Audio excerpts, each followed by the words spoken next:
You ready to let the dogs out? What? Do what? From the All Indiana Podcast Network. Join Pet Pals TV's Patty Spitler as we celebrate our furry friends. Cats, dogs, and all the critters in your family. Celebrate the bond between pets and people and meet Hoosier heroes saving four-legged lives. I love it. Good. I'm glad. It's the Positively Patty Podcast. I can't wait anymore. Me neither. Now, your host, here's Wish TV contributor Patty Spitler.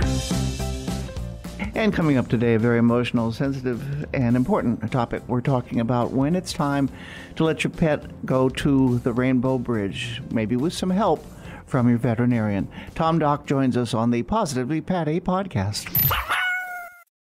Let your imagination soar with Audible. With stories across every genre, from expert advice to fantasy, you'll be inspired to imagine new worlds, possibilities, and ways of thinking. Listening can even lead to a positive change in your mood, habits, and overall well-being. As an Audible member, you'll get to choose one title a month to keep from their entire catalog, including bestsellers and new releases. Allow yourself to delve into the spooky this season by listening to classics like Stephen King's The Shining and Pet Sematary. There's more to imagine when you listen. New members can try Audible free for 30 days. Visit audible.com/imagine or text imagine to 500-500. That's audible.com/imagine or text imagine to 500-500. Worried about letting someone else pick out the perfect avocado for your perfect impress them on the third date guacamole? Well, good thing Instacart shoppers are as picky as you are. They find ripe avocados like it's their guac on the line. They are milk expiration date detectives. They bag eggs like the 12 precious pieces of cargo they are. So let Instacart shoppers overthink your groceries so that you can overthink what you'll wear on that third date. Download the Instacart app today to get free delivery on your first 3 orders, while supplies last. Minimum $10 per order. Additional terms apply. The Positively Patty podcast, and today we got a very emotional subject. As you probably know, my Stewie, my Bernese Mountain Dog, passed on October the 16th around 3:30 p.m. Tom Doc and his team came out and helped him to cross to the Rainbow Bridge. So today we're going to talk about when do you know it's time? I got a lot of questions, thousands of people write to me and call me, and thank you very much for your sympathy. But one question I kept getting was, when do you know it's time? I don't want to do it too early. I don't want to let him cross too late, and with help. Tom Doc is here, manager of communications at Noah's Animal Hospitals, and our Pet Pals TV investigative reporter. You hear this a lot, too. We do. Every day in the veterinary field. Of course, we have 3 emergency hospitals, so that tends to up our numbers a little bit compared to a general practice. But one thing that I learned in all the years that I've been doing this, and I actually worked with a house call veterinarian who her whole practice was euthanasias, end-of-life care and euthanasias out in Colorado. And she wrote a book helping other veterinarians who are thinking about doing that. Yeah. And one thing she said was, I'd rather help my friend a month too early than a day too late. And that really resonated with me. And I've said that multiple times over the last 15 years or so. And I think it is best to help a little early. Maybe it's a little harder on us, a little harder on the family. But when we think about the quality of life of the pet, that's the challenge. And you're looking, what are some of the things when you know about quality of life? Let me interject. Stewie, for the last year, I knew that he was 9.5, okay? And the breed standard about 9 for Bernese Mountain Dog, but he didn't want to come up and down stairs anymore. Remember, he was falling down the stairs, and then he wouldn't go up and down anymore. And then at the end, the last few months, he didn't want to eat, defecating himself. And at the last day when I reached out to you and your team, he couldn't walk anymore. So definitely it was the time. But see, I could see his eyes, and I kept looking at his eyes. And the other thing the other thing I mentioned to you is I was hoping when I get up at 2 in the morning and look downstairs to see if he's there, I was hoping he'd go by himself. And he didn't. He needed a little help. Yeah, it was very, very peaceful, though. Very, very, very quiet. Right, and that's euthanasia means literally beautiful death, right? And so I didn't know that. Everybody wants their pet to pass in the middle of the night where they don't have to watch and everything. It's not an unusual thing that we hear. But the unfortunate thing is It doesn't happen that often. I don't know. We really, other than old age, we don't know what was going on inside Stewie. There's some concerns that maybe something was in his chest causing some problems based on symptoms, but it's never pretty when they just die at home. And I don't want people's memories to be that last memory to be that. Right. So you said you saw it in his eyes. And I think a lot of our owners, a lot of our pet parents see that in the pet's eyes. But if you are still wondering, there are tools out there that can help. Okay, so there's quality of life scales, and we're going to put one up at Pet Pals TV.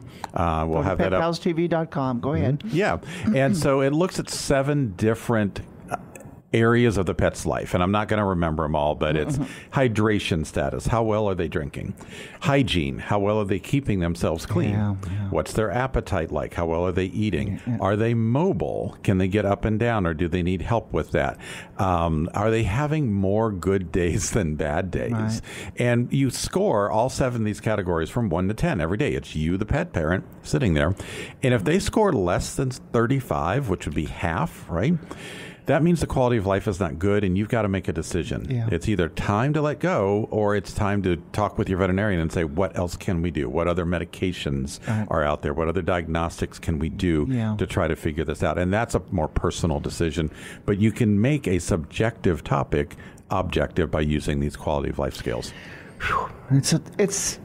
And I've been through this since my dad's dog when I was just a kid, and Duke.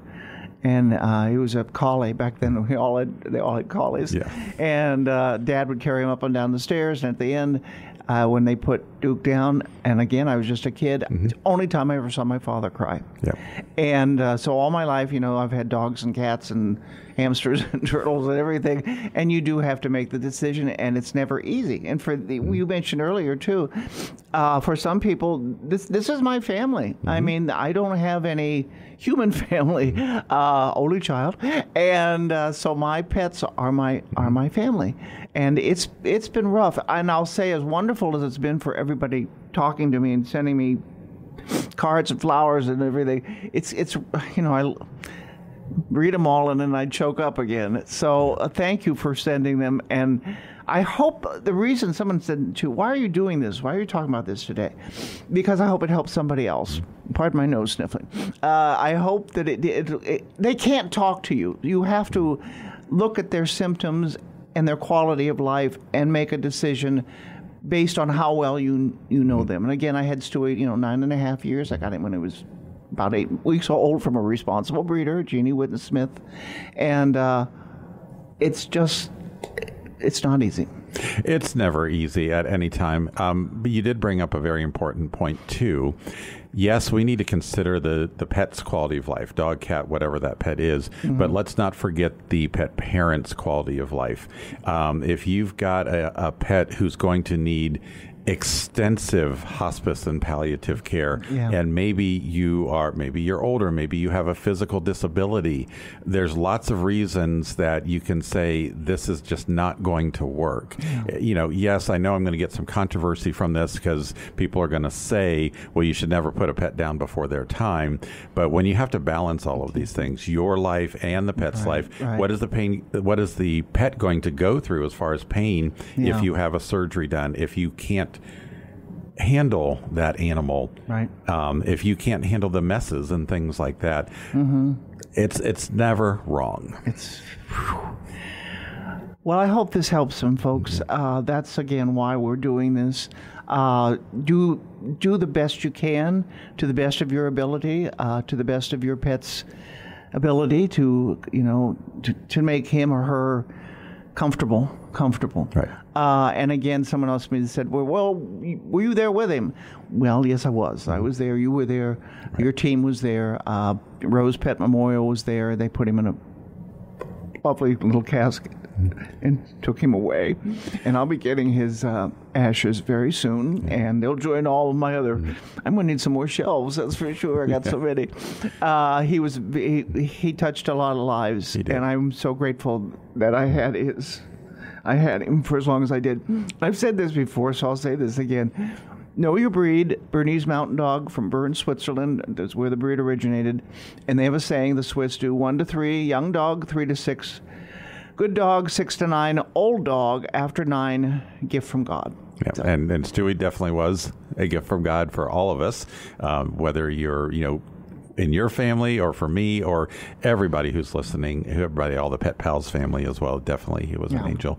But don't forget, let's reach out to your veterinarian. There are people that are out there that can help you with these kind of things, with these decisions, and give you really good guidance. So don't be afraid to reach out and communicate. Yeah.